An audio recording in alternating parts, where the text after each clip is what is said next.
De erfarne dommer bedømmer kagerne ud fra udseende, Bamse. smag og den kreativitet. Kom, Bamse.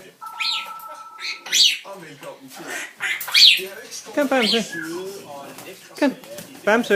Men nu drysser vi så også lidt salt ind i. Og Kom. udfordringen her i ugefinalen, det er, Bibi. at vi skal pakke Kom over til far. en picnickur, hvor der skal være Kom. både sødt Kom over til far. I kom over til far. I bestemmer selv, hvordan og hvor meget. Kom over til far. Bare være mindst én slags af det Kom nu, skat. og én slags af det salte. Bibi. I har 1,5 time til at bage det arrangeret. Kom, Bibi. Er I picnicklar? Bibi. Det er meget heldigt, for Det var flot, Bamse.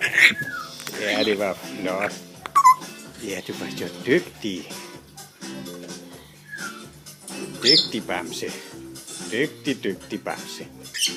Jeg har valgt at bage nogle madpandekager med laks og hjemmelavet pikantost. Men lige nu der er jeg ved at lave rings til en sommerdessert. For mig er picnic en let frokost. Det er en tur i skoven med et lille tæppe, og man sidder og hygger sig og får lidt godt at spise.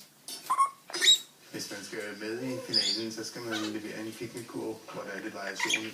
Der skal være lidt overraskelse og lidt af det hyggelige og lidt af det, der skal gå.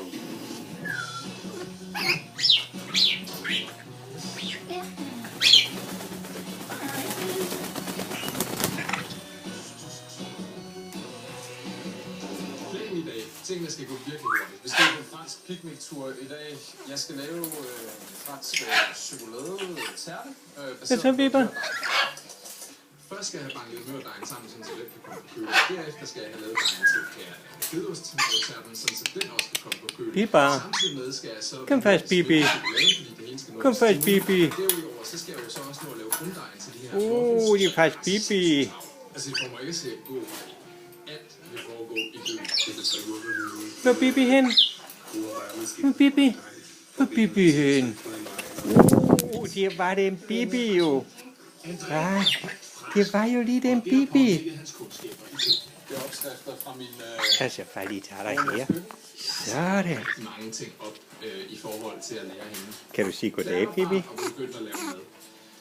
Så var det en gang med, at jeg manglede nogle opskrifter.